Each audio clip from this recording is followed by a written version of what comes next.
Good evening, everyone. Call this meeting to order at 6:11 of the Loveland Board of Education. Apologize to anyone watching online for our slight delay, but it was all for a very good reason as we were celebrating retirees this evening that have given, how many years of service was it? 237. 237 years of service between them. So I think that's worth a 12-minute delay in beginning our meeting. So let's begin with our roll call for attendance, please. Reverend Eilert. Here. Mrs. Jaranek. Here. Mrs. Mangan. Here. Dr. Swetchenow. Here. Mrs. Washburn. Here. All right, invite everyone to stand and join me in the Pledge of Allegiance. Pledge allegiance to the flag of the United States of America and to the republic for which it stands, one nation, under God, indivisible, with liberty and justice for all. Thank you. Now move on to the adoption of our agenda. We have a motion to adopt the agenda. So me. Is there a second? Second. Roll call, please. Mrs. Jaranek. Yes. Mrs. Mangan. Yes. Dr. Swetchenow. Yes. Mrs. Washburn. Yes. Reverend Eilert. Yes.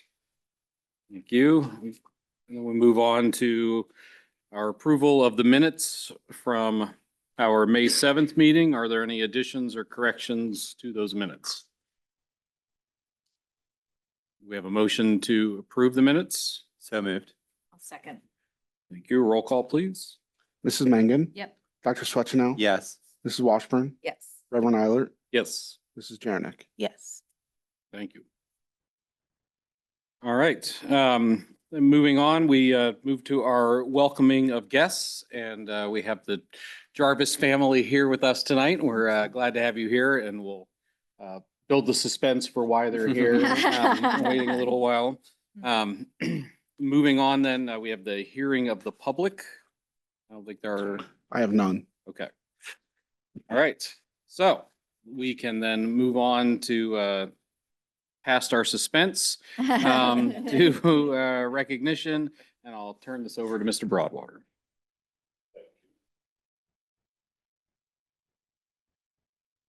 All right, if the Jarvis family would like to come up.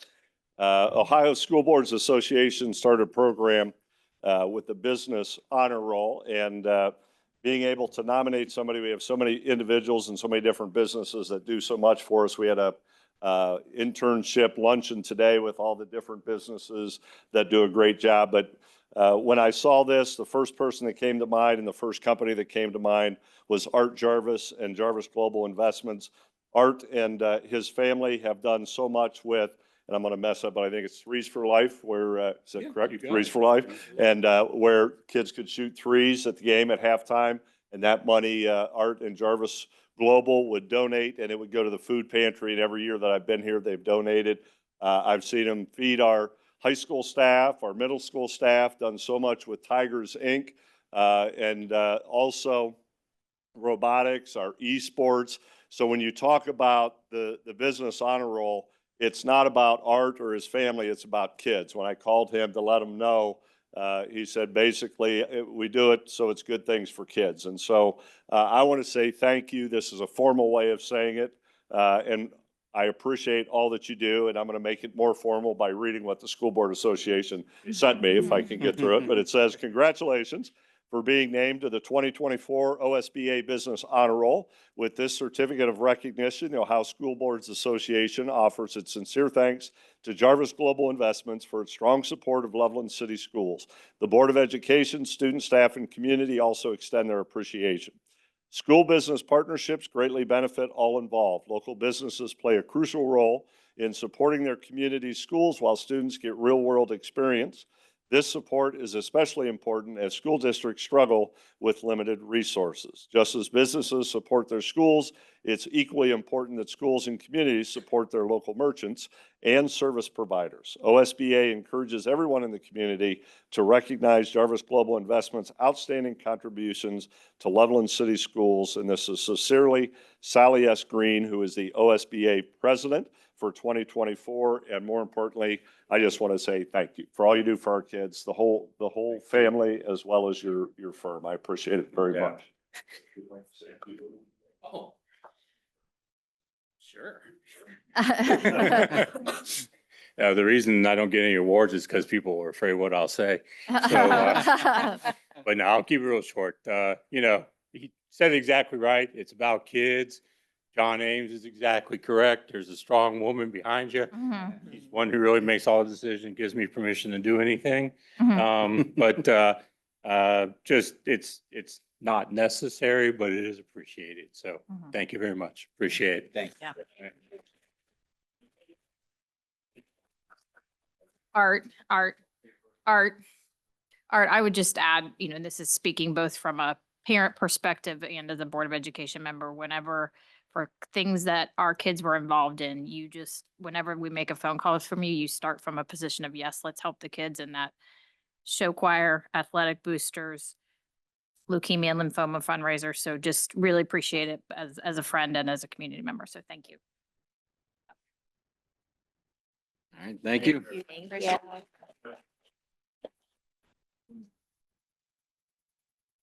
Most especially Art's just glad he doesn't have to sit up here for the rest of the meeting. He can go on his way, so. You don't want me sitting. Thank you, Art and Kim and Austin. We appreciate it. All right. We earlier did our retirement recognition and just again want to say congratulations to all of our retirees for their incredible service to this community and for the way that they dedicated their careers to our children. And so we're grateful for all of those years and we look forward to the new folks that will be coming in as well and learning from our seasoned team in this coming year. Student representatives to the board. Aaron is here. We could say congratulations to Aaron as a graduate tonight and impressed that he's here after having graduated. So I think Ellie's going to begin with the first.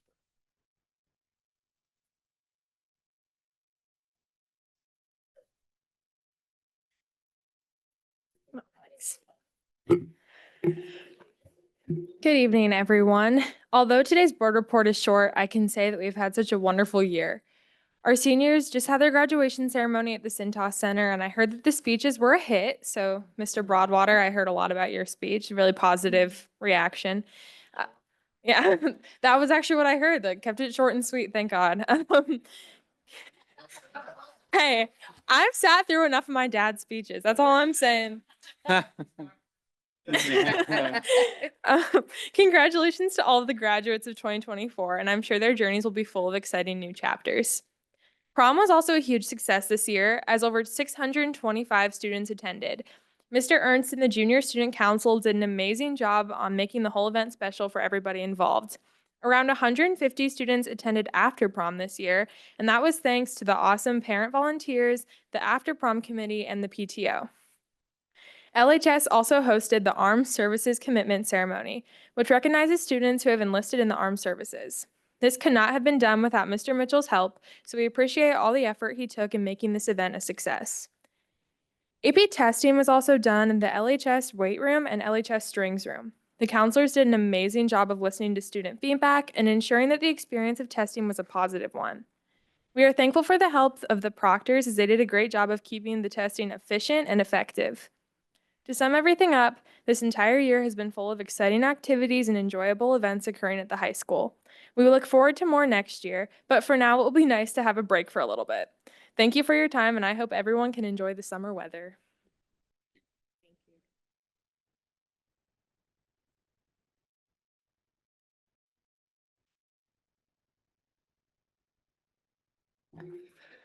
All right, I'm going to start with the LIS LMS board report. 8th grade students participated in Interview Day, where 8th grade students had the opportunity to participate in a mock interview with an adult interviewer. This event has become a spring staple for our 8th grade students, and we are very thankful for our interviewers. Students at LMS took to Kings Island as part of our Tiger Up PBIS program. Students qualified for the event by meeting criteria around academics, behavior, and focus on their Ohio State tests.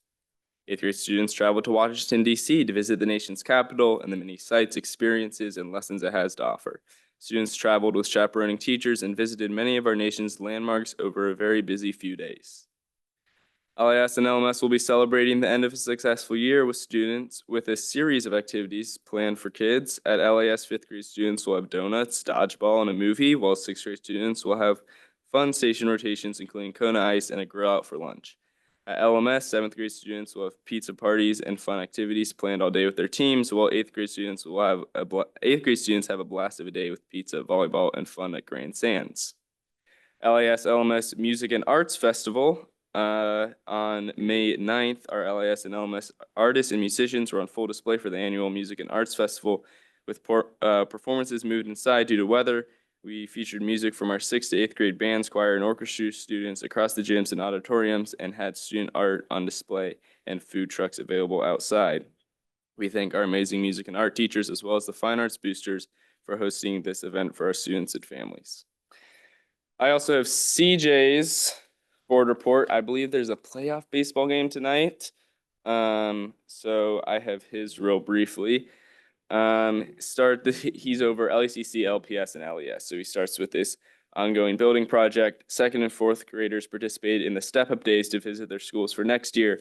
Students in grades 1 to 4 are enjoying their spring field trips to wrap up the school year. And then he has some important dates on here. On the 21st, end of year data review for reading intervention. 23rd, last day of school. 29th, report cards sent to families via e-backpack. He'd also like to say thank you to all for a wonderful school year. I am very grateful to be involved in the decisions made in our school district. I look forward to continuing our work next year. And then I also have a little bit of a final review on my time as a student representative and an intern and a member of the Tiger Council. I don't have any sort of fancy presentation or accompaniment like most people up here usually have on the slideshow. As Reverend Eilert mentioned, I have actually already graduated, so you are graced with my presence tonight. You're getting bullet points. Levity, brevity, and repetition. I say that because of all the reports here on this mic, they kind of skimp on the levity and brevity. If we're being, we get so many A's, they just keep going over it. If it was worse, maybe they'd skim over a little faster. I don't know. So I'm gonna start back at last summer. I applied for this position competitively. I interviewed and got it, and I'm very grateful for that. But then I'm gonna jump to something else I did that summer. I went to BoE State, and I don't know how familiar you are with BoE State. It's a leadership and government camp that I was very honored to attend. I got a chance to talk to Mike DeWine, and I had just gotten the news about this position like a week before, and I had typed up this whole question, and it was something about the legality of how school funding works in Ohio. And I asked him this question, and he's just like, "What are you trying to act?" Like he was so confused, he had no idea what I was saying. Gave some kind of, I don't know, politician answer, basically didn't even say anything. But I just say that to say that I was very eager for this position. And also BoE State, everyone else sort of gets jobs or positions. And I actually ended up being the state superintendent at BoE State. And I actually met the real state superintendent on my slideshow that I don't have. There would be a picture there. You kind of get to see how cool it was. But he was interim at the time. It was a great time. I got posted to the Ohio Education Instagram. It was a real blast. I'm now going to jump to this year. We started the Tiger Council. It wasn't perfect, but it was productive. Hopefully great things to come. We early on diagnosed the huge parking issue at the high school, partially stemming from losing busing and having more parent drivers, but also there was a faulty light, maybe not faulty, but there wasn't a sensor. I think it was just on a timer, something like that. But the Tiger Council actually got that figured out. And we also addressed several other groups that we think have room to grow. We had talked about Hope Squad early on, and then we actually did an event for Hope Squad that we kind of helped set up. And then also the Link Crew and advisory bells that were those are kind of spots in the high school agenda or I don't know, not curriculum, but things we do that hopefully future classes of students can continue to work on and improve. Ellie and CJ and I, we got the chance to talk at Find Your Stripes Day, where it was a real great experience. We got to learn about the power of Taylor Swift at the younger schools. I went to a grad party just this last weekend, and this kid comes up to me and he goes, "You were the one wearing the Lizzo shirt at Find Your Stripes Day." And I don't know how often you guys get recognized in public, but it's just kind of it's been a real good run for me this year. You can ask Mr. Setters, actually. I mean, we go to the buildings, yeah, no matter what. I mean. So later I started up the inaugural internship at the board office. I got a very nice office. All my stuff is, well, pinned to the walls. We have some things in there. Maybe I need to stop by, or someone can be hired to clean that out. I don't know. And then I started the Thankful Thursday video project. Hopefully you've seen those on social media. There's the posts, and then there's also these like couple-minute videos that go alongside it that I worked. And kind of the goal of that was kind of to reach out to the community and hopefully touch the hearts of people that might not really see what actually goes inside the school, and how much we care about our teachers. And it was an opportunity for upperclassmen, mostly seniors, to go back and see these teachers, usually in the younger grades, who they hadn't seen in sometimes like a decade. And I mean, it was a really great thing. If you go to the last video, it's me and Miss Clayton. On the second half of that, there's a little bit of a I don't know, jump cut, and it kind of goes through all the people that were able to take part of this, and it was just a really cool experience. And so as we started touring these halls, this is back to Mr. Spencer's or not Mr. Spencer, Mr. Setter's point that I was kind of picking up some steam going through, getting recognized, and I it kind of I only say that, you know, not to boast, but just to note that may have inspired me for my next project. It was kind of a finale project, and it was the parade through the middle school and intermediate school, and then the lower grade at LES and LPS. You may have seen some of that. Last year it was kind of pretty quickly put together. And I said, this is something I want to make happen this year. And so I talked with Mr. Broadwater, Mr. Setters, got a little bit of idea what we were going to do. Then started emailing with all the principals. We eventually had this like text chain, like 20 back and forth, you know, everyone loves that. But we finally got figured out. I'm talking to Mr. Spencer. We got it. You can see the results on the next slide, please. Sorry. See, if I do levity and repetition in the same, I mean, I'm just hitting all the points. But it really was tremendous. I'm super happy how it worked out. We all wore our college gear. We toured through the schools, and it went extremely swimmingly. And we got to hopefully it becomes a tradition. I don't know, Ellie or whoever's doing it next year. It's not too terrible setup. We can make it happen. It was a great way to culminate my time here at Loveland. Mr. Broadwater brought out the stick younger me at graduation this past weekend. To a few audible gasps in the crowd, maybe a few more than I would have wanted. I don't know how appalling it was, but this about wraps up my review.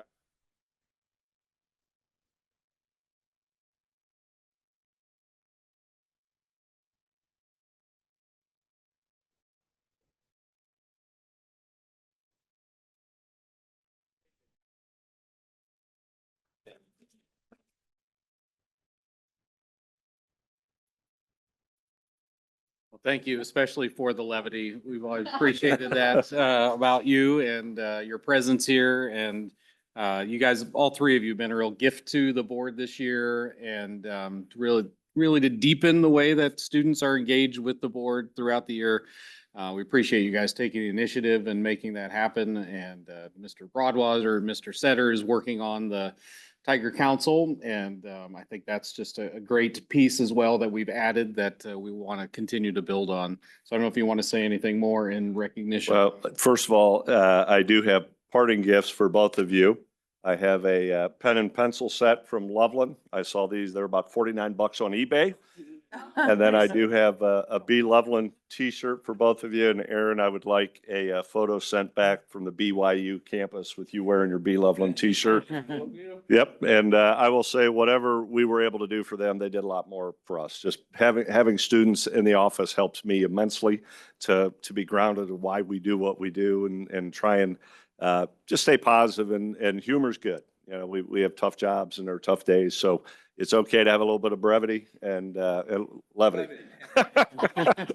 I repeat myself, so. But I think you can see, even through graduation, the level of students we have. If you have not seen our Loveland students, you're missing something, because I will tell you, if the future is in their hands, I'm pretty happy. We've got really good kids, and Aaron and Ellie and CJ have done a phenomenal job. The last thing I'll say is the last thing I wanted to do is have a superintendent's council and talk about things and not do anything. I'd like to have action. I felt like we had action. We did some things, and we're going to try and even do a little bit more next year. And Ellie's already got plenty of ideas for us, so I'm excited for that. But I really appreciate you guys hanging out with us. So thank you. Thank you and good luck.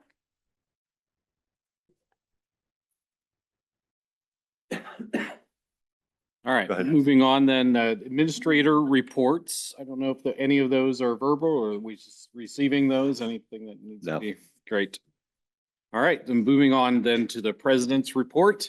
I have a Great Oaks report from Kathy Lorenz.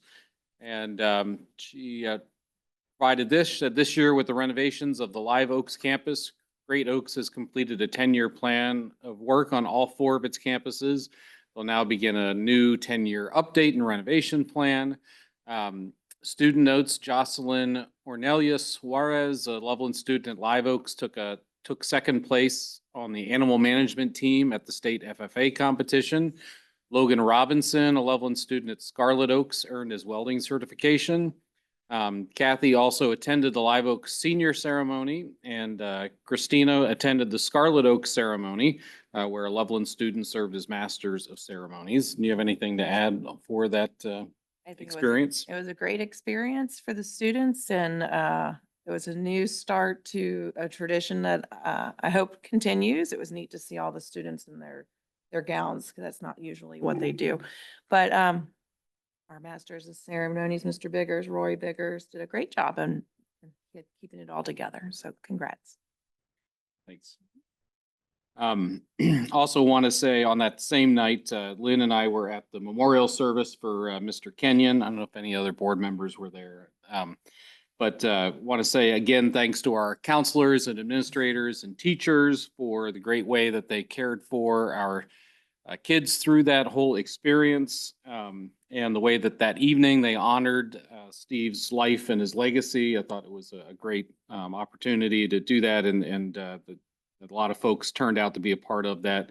There's also a scholarship fund that's been established in his honor. Lynn, do you want to just let folks know where? Sure. So if you go onto the website, there's a scholarship, and you can give online for Mr. Kenyon in his memory. But it's under the About Us or Stay Connected menu item for the Loveland Schools Foundation.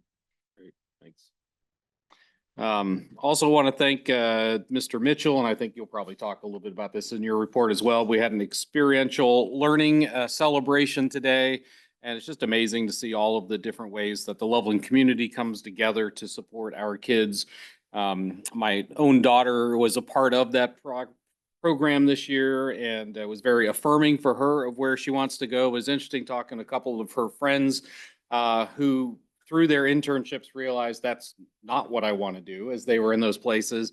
And I said, that is just as important, or maybe even more important, before you go and start a major and take all kinds of classes towards something and then realize it's not what you want to do. To find that out now is a real gift. And even in the process, then they're learning a lot of other things about themselves and about how to work as a professional.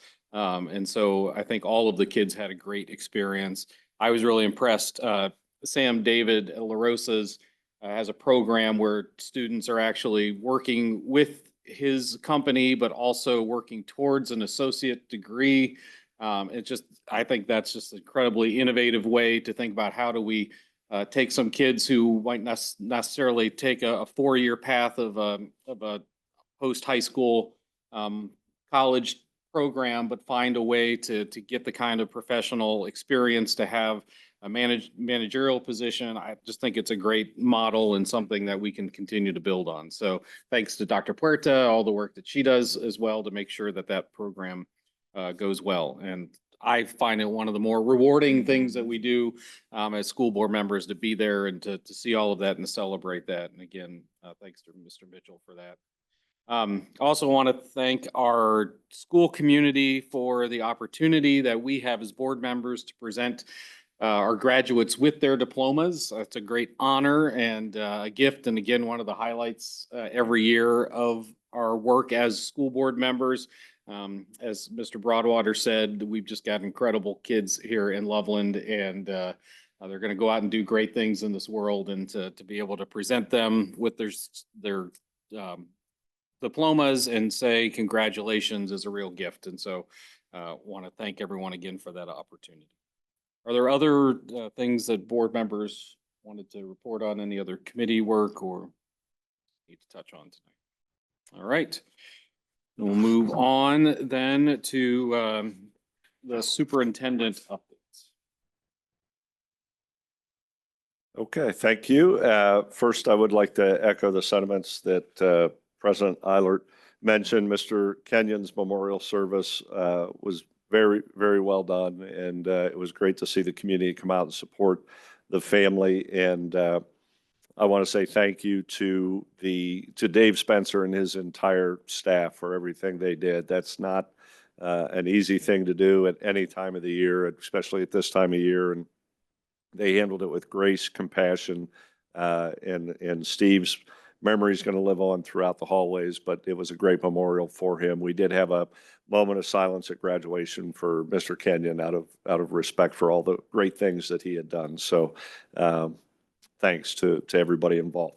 I also would like to say congrats to President Eilert, Vice President Mangan, and Ms. Washburn on your recent graduates. And it looked like you guys were having fun up on stage, being able to say not only to your own child, but some of the children that young adults, I should say, that you've gotten to know. It's pretty neat thing to be able to do, saying your own child a diploma. So congrats to you. And I think that's the least we owe you for all the work you do for us. So thank you very much. The superintendent update, what I was going to concentrate on was I was asked at the beginning of this year with a slightly different board, but the same goals, the communication and community engagement. So what I thought I would do is just give a quick recap. I probably will not have much levity in this, but for the recap, we did start off this year with town halls. We had town halls, if you recall, during the levy, and they really seemed to be productive. So we thought we would do that again. The town halls on October 4th, November 8th, February 7th, and the 28th of February. October 4th, I think we had about 40 people. November 8th, about 30. And then February is a little bit less. So even though the attendance wasn't large, there were good discussions. And out of those discussions, what we try and do is model what our community wants from us as a school district. I think it's important we listen to them. We, in conjunction with the town halls, had a community survey. That survey, we had over 500 responses. What we saw popping up is what President Eilert just talked about with what Drew Mitchell's does, and that is pathways. We continue to hear about that. You see an emphasis from not only our community, but from the state of Ohio. And in answering that, we were able to develop a director of pathways based on our strategic vision and what these surveys say without adding an additional staff, but just moving one administrative position from the middle school to the director of pathways in response to these surveys. We also heard mental health, and every district is hearing mental health, right? That's where we are. And people are starting to realize that we have to make sure we take care of our kids before they can do the academics. So we have been able to add more school psychologist support by realigning our buildings. We will have a full-time school psychologist in both of these buildings where they were traveling. I think you lose a lot of time when staff are traveling. I think it's more important to have them in a building, but we were able to do that without adding any additional staff. The ESL support, we had talked about that in an earlier board meeting where it's our non-English speaking population has grown quite a bit. We were able to provide more support for those students next year. Again, without adding staff, but finding a staff member who's certified. that we can make the adjustment to where they can help our kids in that format. So we have listened throughout the process of the town halls and the communication. What we hear is, I think people are pretty happy with the communication, but we always want to see what can we do better next time. We don't want to rest on anything. We always want to get better. So communication, we're going to continue to look at and see how can we be better. I do think communication comes down to trust, and trust is communication. I think building the trust so that people can trust the communication that comes out is important. And the rhythm of what we have, it seems like people are getting used to. So with that, the same thing we just talked about, the newsletters and mailings. The district Tiger Talk newsletters, I asked Mr. Setters to give me an idea of how many opens we have. We have 244,764 views so far this school year with our district Tiger Talk newsletters that come out every Sunday evening. The community newsletters, we have 78,000 views so far this school year, and that comes out once a month. Anybody is able to sign up for our community newsletters.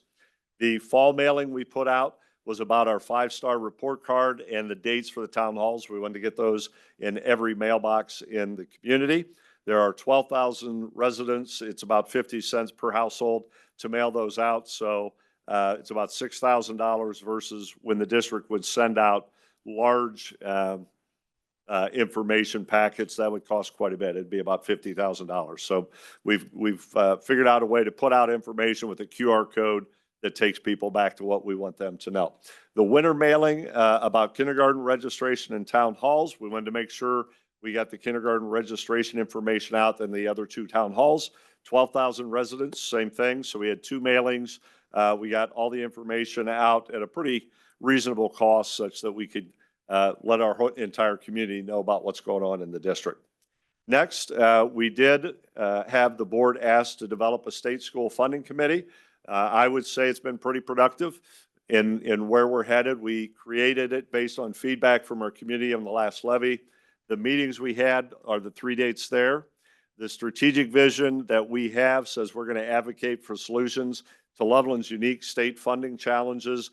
And what we identified, Mr. SB went through, identified there's about 54 districts in the same financial situation. In other words, no adjustment based on inflation. And so we've contacted those districts.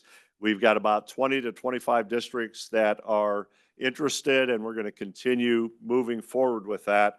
But we are going to make sure that we work through state associations like the Alliance, like BASA, like the Fair Share funding. We want to make sure we're playing nice in the sand, but we also want to make sure people know Loveland needs an adjustment here. It's fair being fair. I think we need an adjustment. So we're going to try and push on that. We had about 35 people in the committee. They were given information about the state school funding system. If you sat through those, you would know it's more like AP calculus than it is general math. It's very difficult. And sitting through it, I think people at the end were getting probably more frustrated about how this works than anything. Once you realize that there's no inflationary adjustment, even though you're paying more property tax, the schools aren't seeing it. So we did take a lobbying trip to Columbus. It was Mr. Setters, Mr. Espy, Mr. Eilert, and Mrs. Mangan. We went up and met with Senator Johnson, Senator Wilson, Representative Baker, Rachel Baker, and had discussions, and I thought they were productive.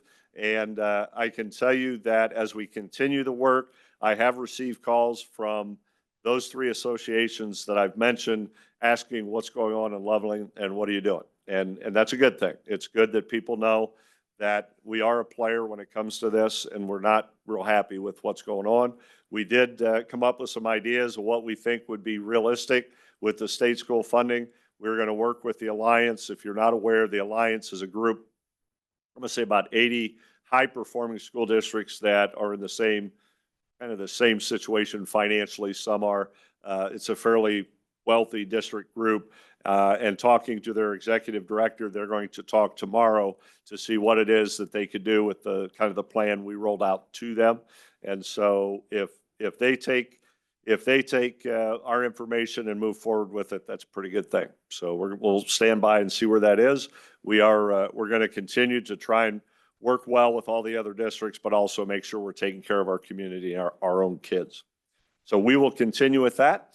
The communication, I want to go over next year real quick. For 24-25, we've got the community advisory team. We're calling it the CAT team, much different than the community advisory group, the CAG team. We're going to go with the CAT team, matches Tigers. So the meetings are September 18th, October 16th, 12th of February, 12th of March. We have applications open now. We have about 20 responses, and we're going to make sure that we reach out to individuals we think should be a part of it as well, because the more people involved, the more conversation we can have. Town halls will continue. We've broken it down to 2, and the dates are there. And we also have a survey open so that we have information to work with the town halls on October 16th and March 12th. So we were continuing to work with the community and try and get as much information from the community as we possibly can as we go through it. We're in a time where it's not all necessarily about money. It's about kids and education and learning. And I think you have 2 great examples this evening of just what we do for kids and how great our kids are. And I think we want to continue that as we move forward with our learning. So the last thing I was going to cover was we don't have Mr. Setters in the spotlight a whole lot, so I thought we'd put him in the spotlight. I know he loves that. But the district did receive the Ohio School PR, the Public Relations Associations, did award the district with 4 awards.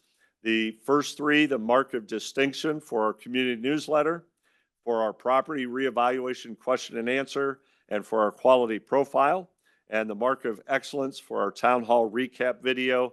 The hardware is sitting on the table over there, but I had asked Andrew if he could come up and just kind of review what those 4 pieces of literature are. Yeah, so our community newsletter is the one that goes out every month, and it's one of the things that Mike put in place as he came in, and that we've kind of shepherded forward. People say they want information. Well, doing an electronic newsletter is a really cost-effective way to do it. We send it out to all of our existing families, recent graduate families, because we have their contact information, and we keep the link up on the website for anyone else to sign up. It's just a constant kind of drumbeat of information and letting people know that we're trying to communicate with them. The property reevaluation question and answer. Property values went up a lot, and everybody had lots and lots of questions about what does that mean for me? What does that mean for the school district? And we worked to put together some basic information. The link to that actually went out on one of our postcards, as it was top of mind for people to say, hey, this is what it means for us. And the state school funding committee and everything else that we've been through, I've gotten an education in school finance and trying to translate it into normal people speak. And that was a lot of that was represented in that. And then our quality profile is kind of like a yearly kind of magazine, a recap of some of the stuff that we do, and it's structured along with our strategic vision. And then the town hall, just kind of a hype video for our town hall to try to get people out. The Ohio School Public Relations Association is kind of like the organization full of folks who do the kind of work that I do all across the state of Ohio. I went up to a conference in Columbus in March, and it was a great learning opportunity, and the award ceremony is part of that. So it was great to have good work kind of led by the board and by the superintendent and by the treasurer to take up and present to people and get some kudos for him. So thank you. And Andrew is somebody who doesn't get in front of the camera much, and I had enough of that in my previous career. Yeah, you have. Yeah. If you're not aware, he did work with Channel 5. Yeah. Channel 5, Emmy Award winning from Channel 5. And but Andrew does a great job. We are looking as we move forward. Andrew, I think, did a great job with our interns, where Aaron was talking about the Thankful Thursday videos. I love those. You're touching the heart. You're getting to show what our teachers do. Andrew has a lot of responsibility. I've given him a lot of responsibility. He hangs on my hip about all day, every day, because it's important for him to know what we're doing so that we can communicate it properly. And it's also nice to have somebody who doesn't necessarily speak educationese that can say, well, I don't know what you mean by that. Explain that to me. And so it's good to have him. And he is an amazing individual to have when it comes to communicating. and we're going to continue to try and move forward. Andrew, if you don't mind, the 5-star state school report card, we did receive the award where it is the second year in a row. So we've got that lovely banner that we will be hanging up somewhere. But it's something to be proud of to have 2 years in a row of 5 stars. And it just shows the great work that our staff and students do. So we did receive that. The other piece of hardware over there is our U.S. News and World Report Best High Schools. We moved up to number 10 in Cincinnati, Ohio. So we have gone from, in my 3 years here, we've gone from 12 to 11 to 10. Every year we keep climbing, yeah. So I told Mr. Spencer, in 10 years, we expect to be number 1. So, Good. now, and more than the ranking, it shows that we are very well respected in the area, and we're on the right track with what we do for our kids. So, Andrew, thank you for all you do, and I appreciate it very much. And so ends my report. Thank you, Mr. Broadwater. Moving on then, Dr. Puerta will be talking about our ELA curriculum for pre-K 3 to 5 and 9 to 12. Hello. All right, so you should have access to on board docs a doc that looks kind of like this, a little grid. So we've been talking about these ELA adoptions for quite some time now. We're looking at sort of 2 different buckets of adoptions. The first one is our pre-K through 5th grade, where we are required by the state to adopt a curriculum that is founded in the science of reading. And there is a list of prescribed curriculums that we must choose from. We are fortunate in that our kindergarten and 1st and 2nd grade curriculum, being a reader through collaborative classroom, is already on the list, so we do not need to do an adoption there. So that is a big relief. A couple of other nice things are our pre-K curriculum, creative curriculum. We're currently using the 5th edition, so we're just going to transition to the 6th edition for that. They're very happy with it. We actually work through Hamilton County. They provide us with a lot of the lessons of study for that. So we're going to continue with that. We're just going to update to the 6th edition for that. And that one, all of the pre-K through 5th grade adoptions that we do will be covered by the money that we receive from the state. So it will not be a cost to the district. So that one for pre-K, 5th to 6th edition, and then 3rd and 4th grade, and as well as 5th grade, we're really using a lot of teacher creative materials. We do very well with what we're doing. We have some very veteran teachers, and so our students perform very well. But since we are required to move to this, our teachers were looking at these curriculums through a different lens and what can help support them and what they're already doing. And so our 3rd and 4th grade team has landed on Benchmark Advance through Benchmark Education. So that one is the only one that we haven't done the parental advisory committee for. So we're going to be doing that in June. We'll open up the elementary school for an afternoon and invite parents in to come and preview those materials. So that one, because they were looking at multiple different publishers at the time, and it was just taking a little bit longer to get through the process, is why we're a little bit further behind on that one, but they're very happy with what they've landed on. And then for 5th grade, they have landed on Bookworms through Open Up Resources. Much of that is free resources that teachers can get online. We will be ordering some workbooks and some consumables for the students, but that one they're going to be using the Open Up Resources for. So for that whole bucket, all of that money will be covered through what we've already received from the state. And then the final one is our 9 through 12 ELA adoption. We knew this one was coming. We've actually been working on this for about a year and a half now. And we currently use HMH collections, and that is sunsetting at the end of this year. And so we're going to be moving into literature, which is also HMH. It's just their new copyright. And so we'll be looking at that for 9 through 12th grade, primarily looking at digital licenses for that. The cost that you see there is a 6-year cost. So it's a one-time upfront cost, but it will be for 6 years worth of licenses, as well as any consumables that we order will be shipped every year. So it is a one-time cost. And that is something that will be covered by the district, but something that we have been planning for and we knew was coming. So that's pretty much it. I don't have the, even though pre-K, 3rd, 4th, and 5th grade will be covered by the money that we've received from the state, which is approximately $186,000 for the core, as well as the supplemental materials, should cover everything that we need. I do not have all of the quotes yet, but I will be sharing that with you prior to any adoption that we do that is approved by the board. Any questions? you've got those materials available. If any board members want to Yep, take a look at them, those are available. absolutely. We have preview materials for everything. Yes. Great. All right, any other questions for Dr. Puerta? All right, thank you. All right, thanks. Next, we need to appoint our 24-25 student representatives to the board. We've got two new representatives, Lillian Spata and Ronan Wolfer. And in addition, we will return Ellie Hilliker and CJ Margraf. And we probably want to add them to our minutes. Return them like, we have a receipt. No, they will be returning as Okay. representatives. So we want to add Ellie and CJ to the minutes so that it's clear that they will be serving again as our student representatives. Do we have a motion to approve those four students to be our student representatives next year? So moved. Second. Thank you. Roll call, please. Dr. Swetchnow, Yes. Mrs. Washburn, Yes. Reverend Eilert, Yes, Mrs. Jarenick, Yes. Mrs. Mangan. Yes. thank you.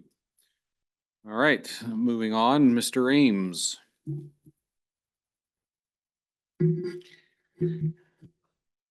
First item is we are looking at replacing the phone system for the entire district. I gave you some updates on where we were, where the phone systems have been. It is definitely time to replace it. And SWOCA will be our provider of the services. And they will bring more to the table than we could possibly in terms of backup, in terms of us running into problems.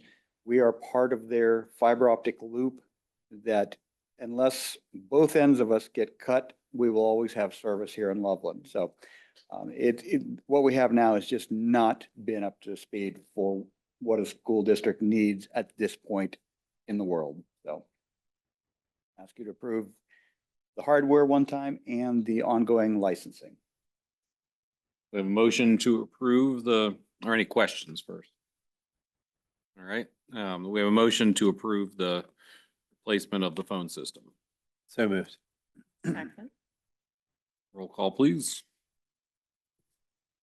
Mrs. Washburn, Yes. Reverend Eilert, Yes. Mrs. Jarenick, Yes. Mrs. Mangan, Yes. Dr. Swetchnow. Yes. Thank you. All right, and then we've got a number of other technology items.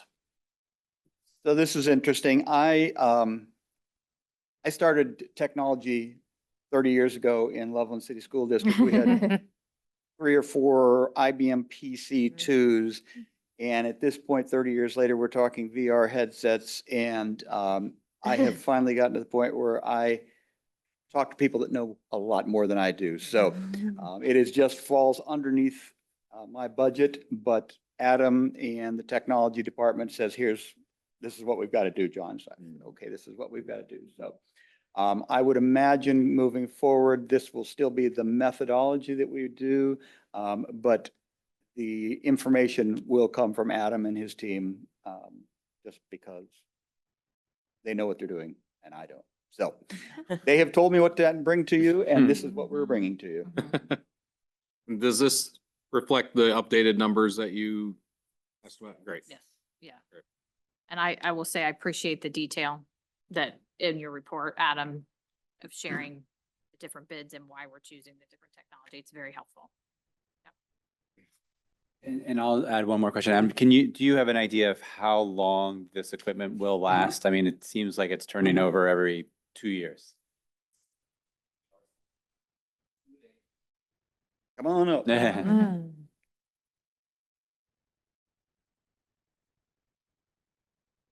So with the VR headsets and computers, we'd aim for about, I would say, 6 to 7 years. 7 might be a little bit generous. One thing we do run into with computers from time to time is Windows.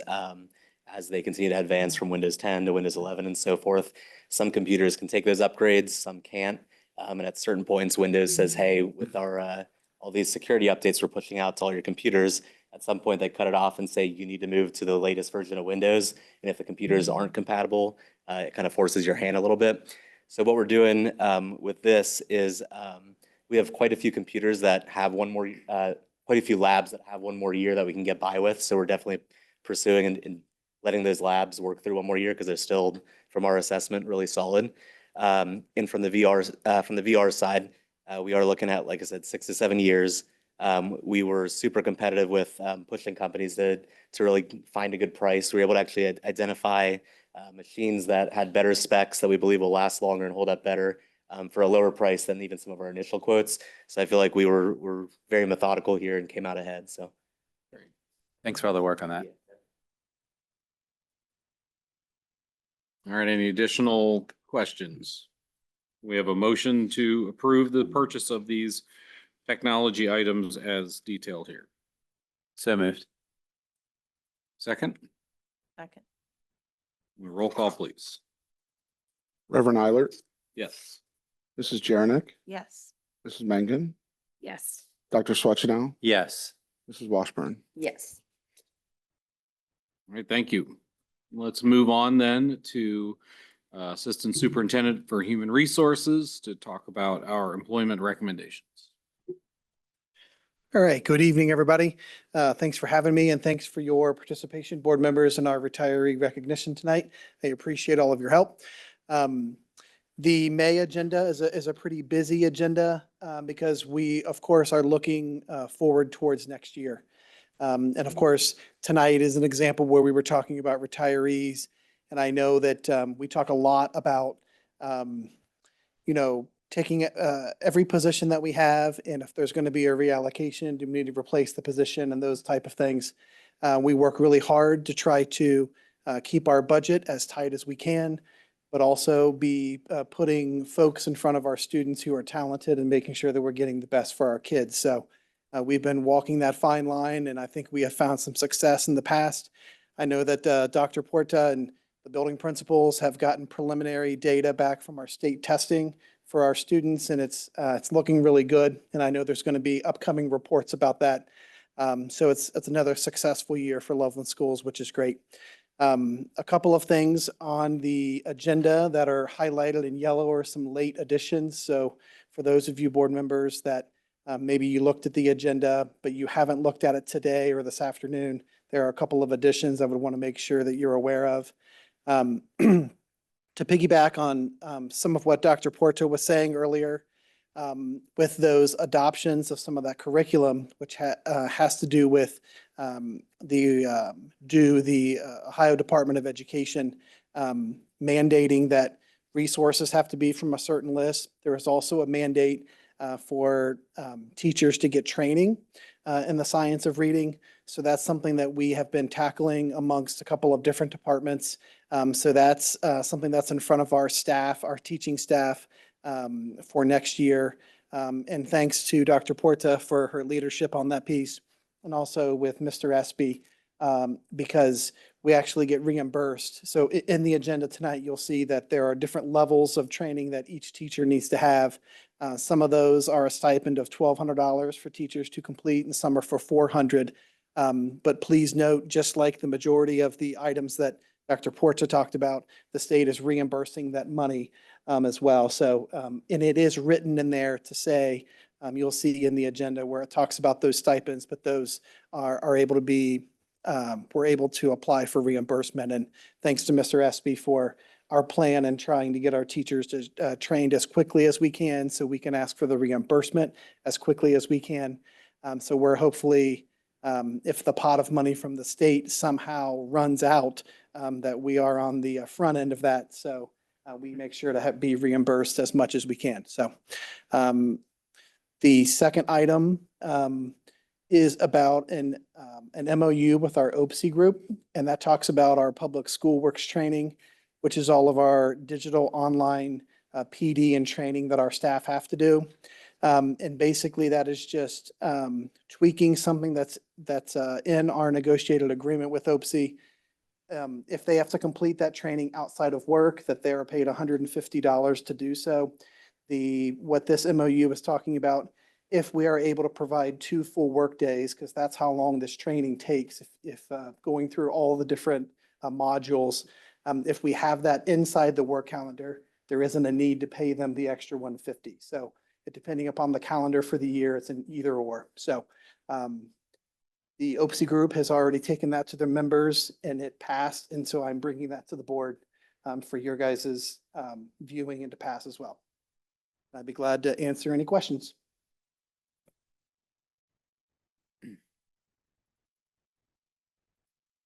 No questions, then can we have a motion to approve the resolutions of the Assistant Superintendent, including resignations and employment of certified classified homebound substitute and supplemental positions for the 23-24 school year?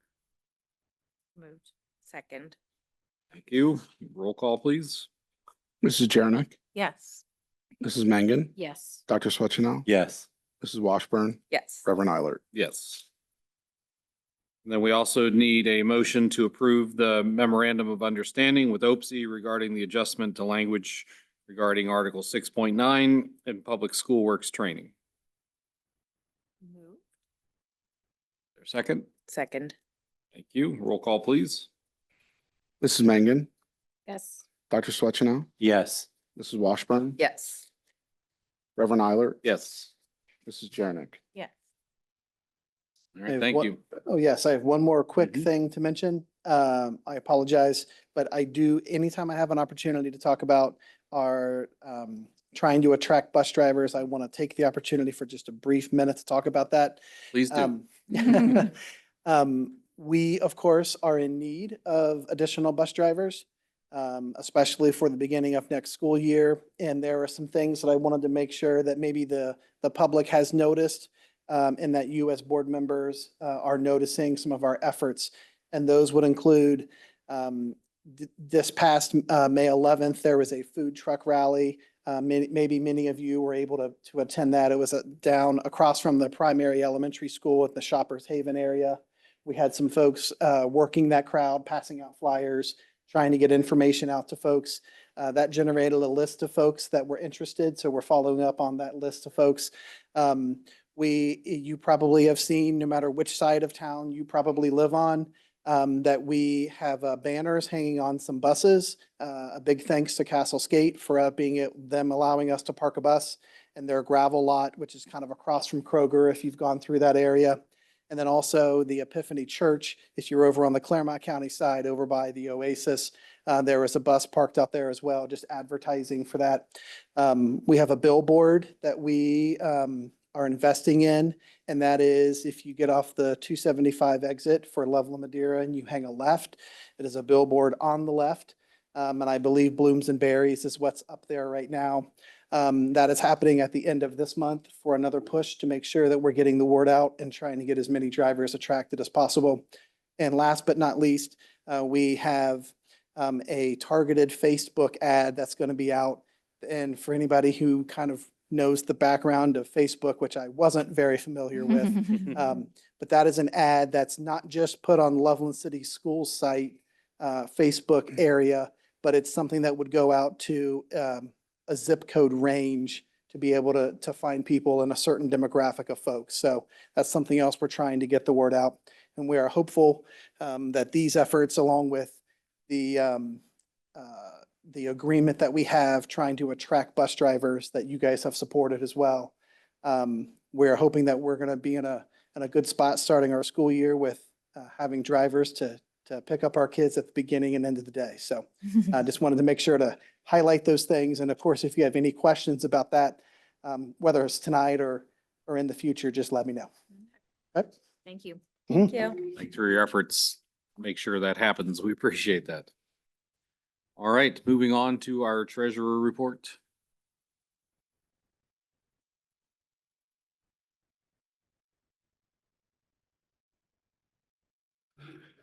Thank you, President Eilert, members of the board.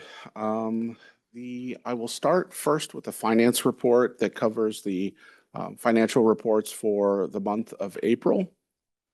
You'll see that we're 83.3% through fiscal year 24, which is 10 months in. As we look at the revenues and expenses and how they have interplay with one another, we are estimating a $1.6 million amount of revenue over expenses, and that will be consistent with what we would expect from the May 2023 levy passage and that revenue that's associated with that. I'm going to get into that a little bit more when we get into the 5-year forecast. When we look at expenditures, again, salaries and benefits, as well as purchase services are below the forecasted amounts from November 2023 forecast. And this is, again, allowing us to keep those ESSER funded positions within the forecast without major changes to the bottom line, as I've been reporting the past couple months. These are now recognized in the May forecast as we go forward. Also, the state aid is now leveled off and producing the revenue that's in line with what we had expected back in November 2023, as I had told you I thought it would. So that's a good thing. When we look at the interest income for the month, 66,916.52 for a fiscal year to date of 793,310.76.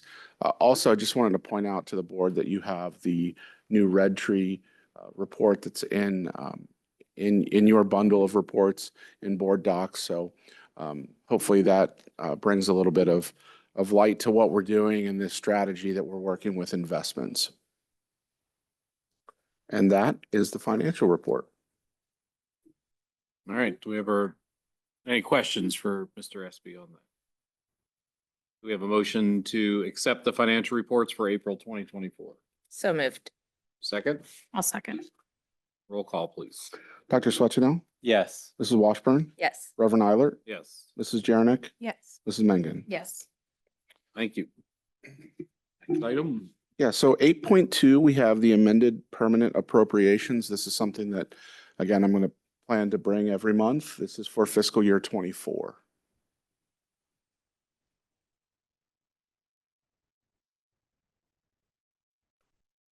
All right, do we have a motion to approve the fiscal 24 amended permanent appropriations?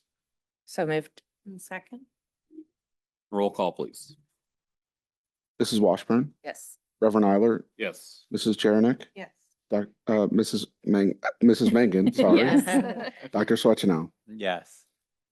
Sorry, we almost had 2 doctors there. Yeah. Thank you. All right. Next item is going to be temporary appropriation. So this is for fiscal year 25. You'll notice that this is just 15% of the appropriations that were in the prior number. So this is just to get us started with fiscal year 25. And I plan to bring permanent appropriations to you either next month or early into fiscal year 25. Great. Thank you. That makes sense to everybody? Mhm. Okay. We have a motion then to approve the 2025 temporary appropriations as presented. So moved. Second. All right, roll call, please. Reverend Eilert, Yes. Mrs. Jarenick, Yes. Mrs. Mengen, Yes. Dr. Swetchino, Yes. Mrs. Washburn. Yes. That's really good. So we can actually spend money at the beginning of fiscal year 25. As we get into the next item here, my pages are out of order. Bear with me for just a moment. We're now going to 8.4, which is the amendment to repurpose the fiscal year 23 $2 million borrowing resolution. So just a little bit of history on this. This is when the district borrowed $2 million for cash flow that went into the permanent improvement fund. This was for the HVAC project that was for the high school. There's essentially money left over, about $718,000 to be exact. And this resolution allows us to repurpose it to either use it at other buildings or actually use it against the debt service. So we have a lot of flexibility with this resolution, but I do have to bring this before you if we are going to use it anywhere else other than the high school.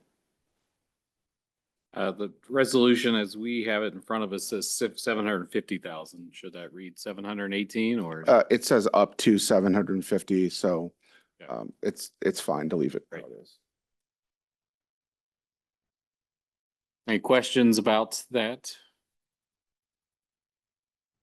I think you talked about that in our work session, right?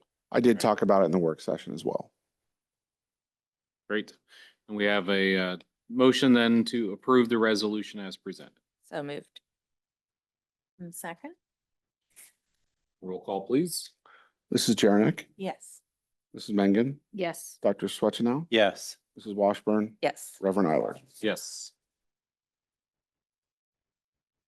All right, on to what everyone's been waiting for. Right. Don't want to run off our guests tonight, so I'm going to try to get to the point, but also make sure that I detail everything that needs to be detailed when it comes to the 5-year forecast. Like to Brevity s- and levity. Yes, brevity and levity, and not a lot of repetition. So when we get into the 5-year forecast, this is an OAC and ORC requirement that I bring this to the board for approval. It used to be October and May, but it's been actually changed to November just because there were districts that would file and maybe be on the ballot in November, so it just makes more sense to do it this way. So we have November and May that I'll be bringing these to you. If something changes materially, I would bring something to you, or bring a forecast to you for your approval. So just be aware of that. And just to also outline what the 5-year forecast is, it actually outlines just the general fund, which is what we call in Treasurer World as the 001 fund. Again, we have a lot of different funds, so this is 5-year forecast equals the general fund. And you can see those other funds up as well. When we look at the forecast actual document, we'll see the actual 3 years. That'll be the prior 3 fiscal years. Then we'll see an average change and then 5 years of forecasted years. Just note that fiscal year 24 only has 2 more months in it, and actually less than that as we've spent some funds in May to meet our obligations. So when you're looking at it, actual on the 3 years on the left side, forecasted on the right side. An important item before we get into the fair school funding, or before we get into the forecast, is the fair school funding plan.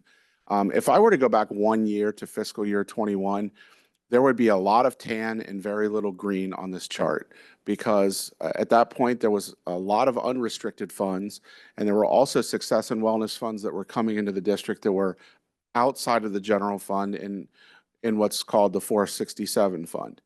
What changed with the Fair School Funding Plan is the district started to get restricted funds, and those restricted funds have to be used for success and wellness that are now inside the general fund, and DPIA funds that are used for economic disadvantaged students.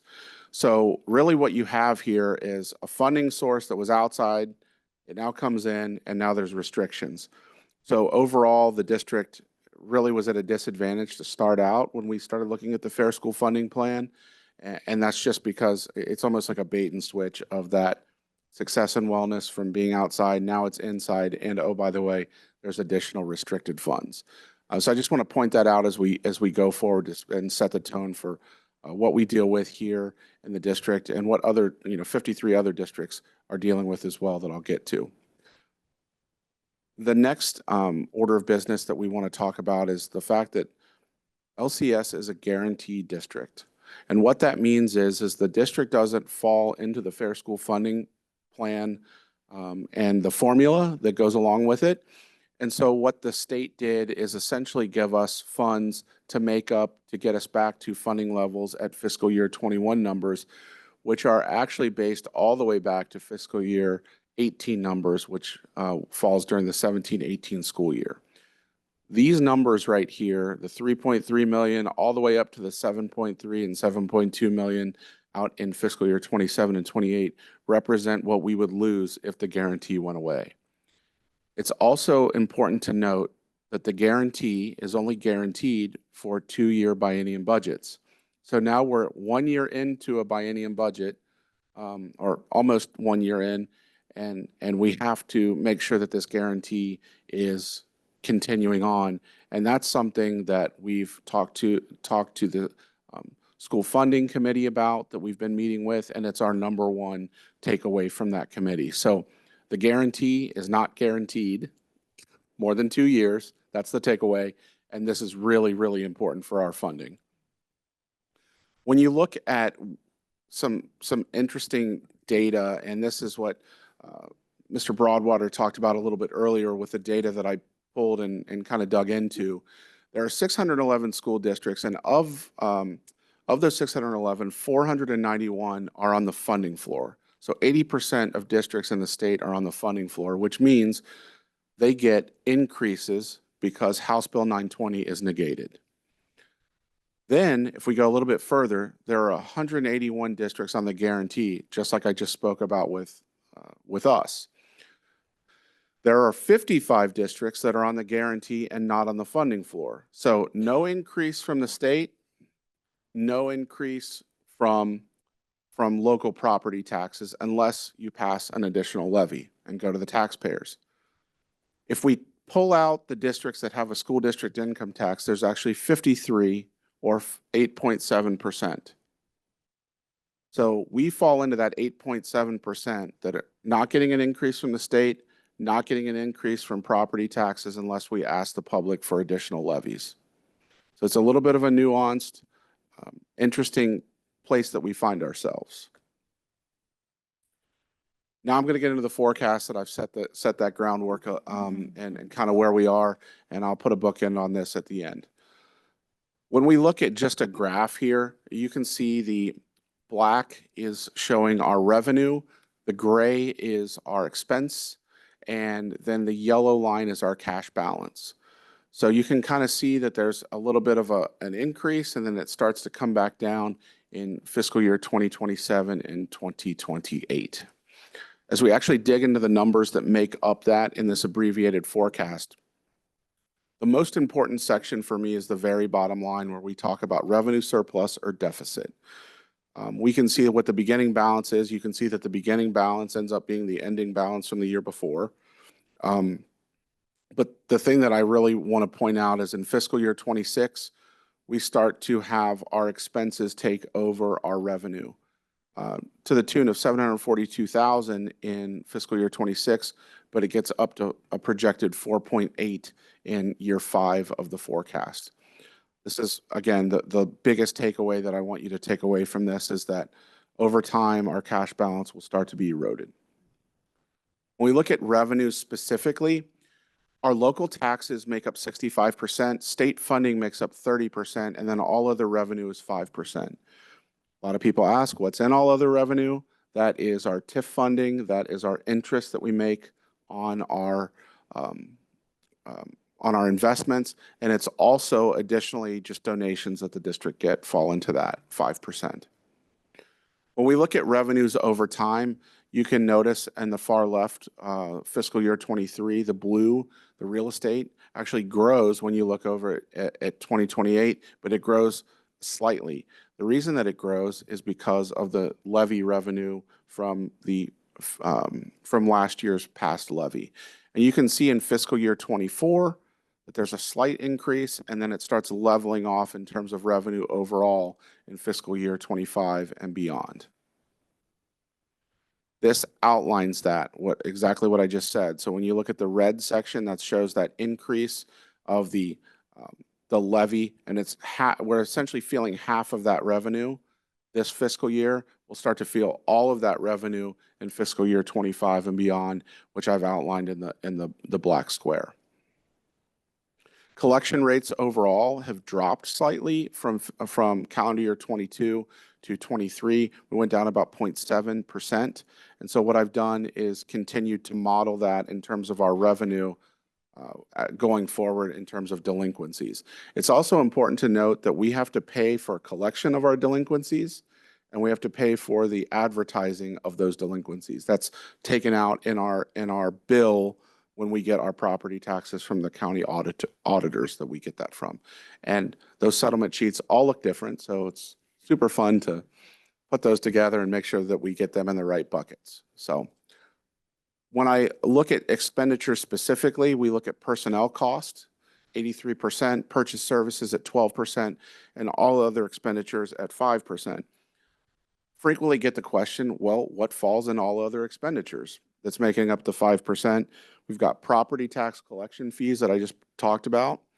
We also have delinquent taxes that we have to, again, go out and, like I said, ask to, essentially go out and publicize to be able to get those funds. And also our liability insurance comes out of that, all other expenditures. When we look over time at our expenditures, you'll notice that benefits actually grow from 23 to 28. So from our last actual year to our projected furthest year out in the forecast, benefits grow, salaries drop slightly, and you'll notice that there's this swoosh from 2019 up to 2028. So there are a couple things that happen here with overall expenditures. COVID happened. So there was less being spent, and there were also other funds that we could spend out of. Also, there were several failed levies in a row, and there were reductions made in staffing. Those reductions made in staffing also impacted benefits. And when we look over time at those reductions and the volatility of this expenditure percentage, you'll see that in fiscal year 21, quite a drop in terms of that 8.07%, and then started to come back up because we started to rebound and started to use the general fund again, instead of having those other funding sources like ESSER funding and whatnot. When we look at employee benefits, this is probably the section that is having the greatest impact on the forecast. We go from 20.9% in fiscal year 23 to 22.4%. And again, you see the swoosh that goes along with the staffing reductions that were made from fiscal year 20 to 21. There's also, we belong to the GCIC Insurance Consortium. From 2020 to 2023, there was a 3.12% average increase. We had a 4.6% increase this year. And I know we were just honoring all the retirees. It's important to note that severance that our retirees are paid out comes from this employee benefits section as well. We do our best to predict how many people are going to retire, but as you heard, we heard that one of our retirees kind of made that decision in the spring. So we do our best to use the numbers that we have, but we also respect the fact that our employees can make that decision when they're ready to do that, and we pay their severance out of this benefits line. You can see that there is a change here from the 4.28% to I believe it's 5.56% or 5.58%. It's important to note that in there, that's again, the changes that we're seeing are really tied to what a lot of other industries are seeing in terms of benefit percentages and increases. We are again in a consortium that allows us to hold those costs down and be grouped in and have purchasing power, not only with the health insurance, but also with the prescriptions and the medication and how those are purchased and how they impact the district. Another important item that I want to point out is in the 53 like districts, the 8.7% that I told you that we fall into, when you look at the average spend, LCS is below that by a good bit, and we fall in a ranking of 39 out of 53 in our per pupil expenditures. So when we compare ourselves to a subset that we find ourselves in, a very small subset, we are still one of the lower districts in terms of our overall expenditures per pupil. It's important to note that the district has gone through a lot of changes over the last 10 years. We have an average decrease in enrollment in the state of 3% per year. When we look at our enrollment over time, over the past 10 years, that's represented in the orange section right there. And you'll notice that's at 11.52% decrease. The staffing is in blue. So over the past 10 years, enrollment has dropped 11.52%, but staffing has dropped 12%. I think the major takeaway of this slide is that we are reacting to enrollment changes with our staffing. I will say that over my time in school districts, and I've been in a couple different school districts, the amount of thought that goes into our staffing here is second to none. And also are thought in terms of savings overall. And, the board, board members, I know you received reports from administrators, but I thought there was a really awesome report, and I've seen it several times in our weekly meetings. But the thought that Adam and Dr. Puerta put into making sure that they're holding our costs lower in terms of curriculum purchases and just year-to-year purchases is awesome. There's discounts that we're able to get to hold costs down. And it's really awesome to be able to work with people that are thinking like that and that are being mindful of expenses while also producing five-star education. So I think that that's a really awesome thing, and I want to give those. That's just an example. They both have done some awesome stuff, but I think it's an example of the entire team thinking and being mindful of expenditures. As I said, I put a bookend on this. When you look at this over time, and I can understand and I can appreciate as a community member that doesn't live my life every day in school finance, looking in this and going, well, in year 5 in 2028, a $10 million cash balance doesn't look that bad. I will tell you, the cash balance is not what we need to be looking at. It's the speed at which expenses can overtake revenues. So we're obviously in a period of time where the district passed a levy a year ago, and this is a time where we're able to live off that funding, and we appreciate the community for being supportive of that. But we have to be looking ahead, and this is looking ahead at our forecast and our fiscal stressors. Over time, when expenses start to overtake revenue, there is a ratio that we utilize to be able to predict fiscal stressors to the best of our ability. I'm asked to do a 5-year forecast on expenses and revenues of ever-changing environments with the state, locally, and the unfunded mandates at times that we have to deal with. So through this forecast, this is my best ability to do it with the analytics that I'm provided. And when we look at this forecast with fiscal stressors, we continuing at the rate that we are, that I'm predicting in this forecast, would cross into fiscal caution sometime in fiscal year 27, and then by fiscal year 28, caution, warning, and emergency. So I don't want to alarm people. That's a little bit out, but I think it's also really important that we keep our eye on this and that we continue to think ahead. I can tell you that I'm working right now with the Treasurer's Office team to identify ways that we can bring new revenue in that we're not currently bringing in. We've met with several vendors that are hopefully going to allow us to do that, and also trying to pay for any innovations in-house without having to spend more to have those innovations. And similar to what I brought up with the example earlier. That was a lot. So are there any questions before I show you my last slide? So one of the things the tax committee's worked on, as we've said, is this proposal that we would get adjustments to the guarantee for 3% in essence of each year as some way of recognizing that we have increasing costs and that the state should be providing a proportional amount, an increase for us. But even if they did that, have you looked at that, what that would do? So say, even if it happened this year, I mean, it's still a relatively small amount, right? That would get an increased revenue.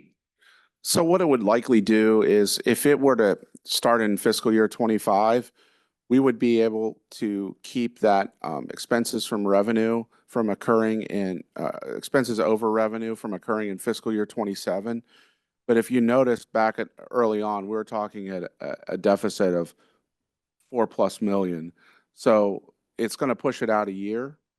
And we don't think that is the end all be all, that's going to, completely remove the need for the district to eventually ask for additional funding.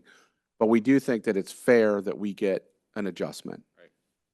Especially as a lot of the other districts are being, there are districts that are on the minimum 10% and they're not on the guarantee, so they're actually getting funded on a formula, there's talk of moving them to 20%. So even the districts that are being funded at the bare minimum are getting an increase. If we weren't on the guarantee, we're slightly above the minimum, we would get a 9% increase Jeff, if that were to happen. I didn't get to talk to you today, but I talked to a superintendent up in Lake County near Cuyahoga. And they're part of the 55 that you had listed. And their treasurer, talking with the superintendent, they expect their reappraisals coming up this year. They expect they're going to be in the 20 mil floor. So they're going to be out of the group that we put them in. And they are expecting that getting on the floor will result in $3.5 million extra every year. $3.5 million. And so what we're asking for with a little adjustment on the guarantee pales in comparison to what being on the floor is. But I didn't get a chance to tell you. I think it's pretty Yeah. indicative that that 55 is probably going to shrink with the reappraisals. They will. And I also believe that something that's important to understand, that if we weren't on the guarantee, and let's just say we were on the floor, if there was an increase in property income or property revenue, that would mean that there would be a counterbalance of less state income. So there's this, we might want to get to the floor at some point. That might be a goal. I know we've heard several people on our funding committee talk about how do we get there.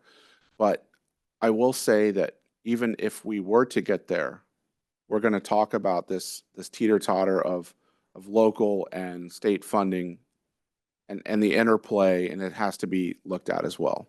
So And isn't there talk about the floor changing from 20 to, I don't know how likely, but from 20 to 18, so there may be districts that come off the floor if that happens? yes, and I think that there's a lot that would have to be worked out to allow that to happen.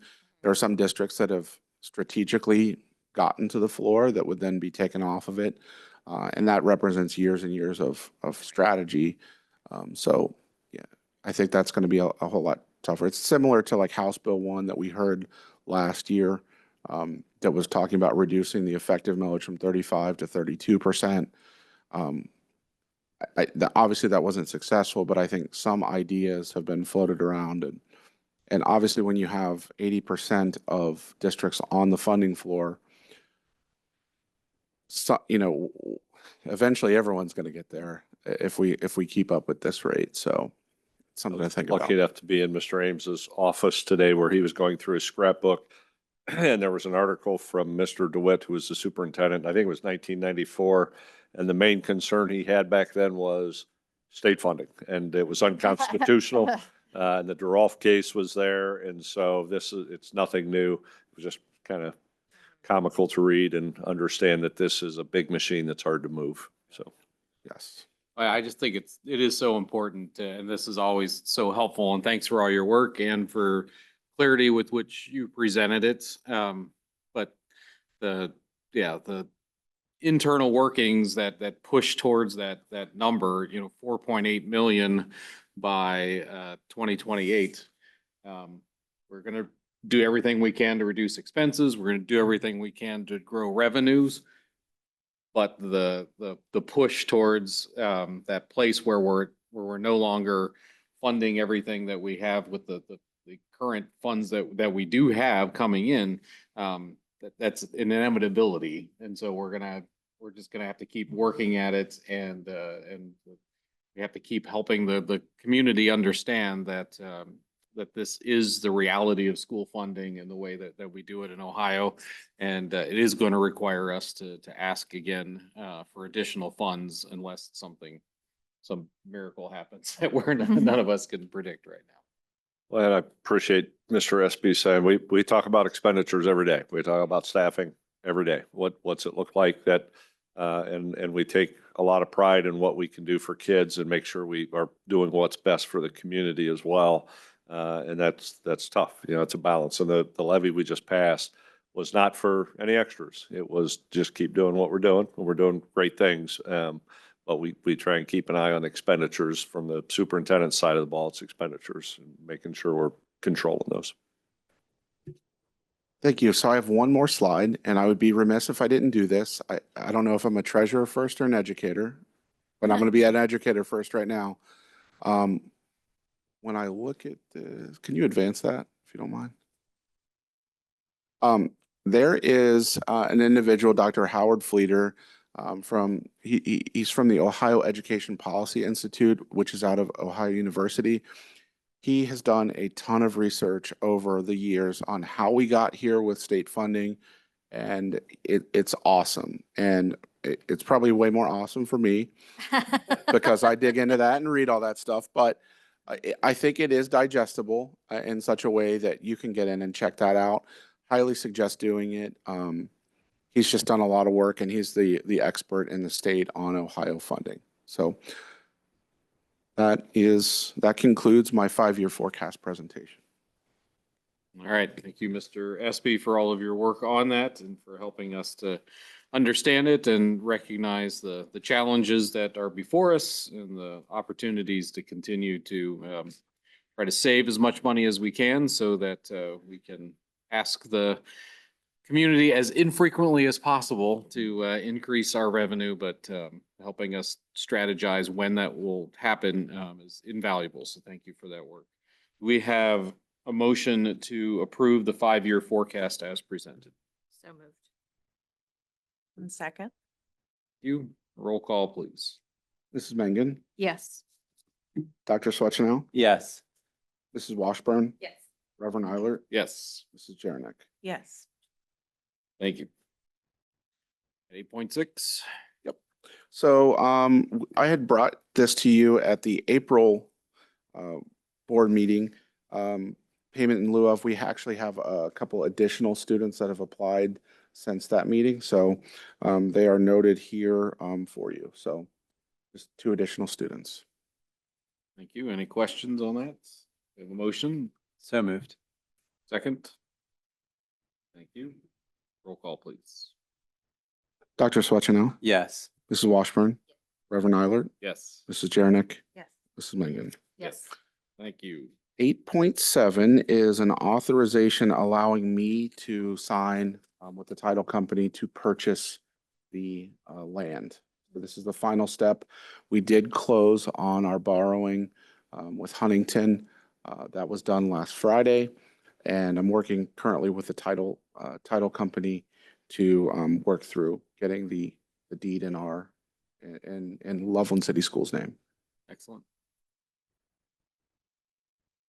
Questions?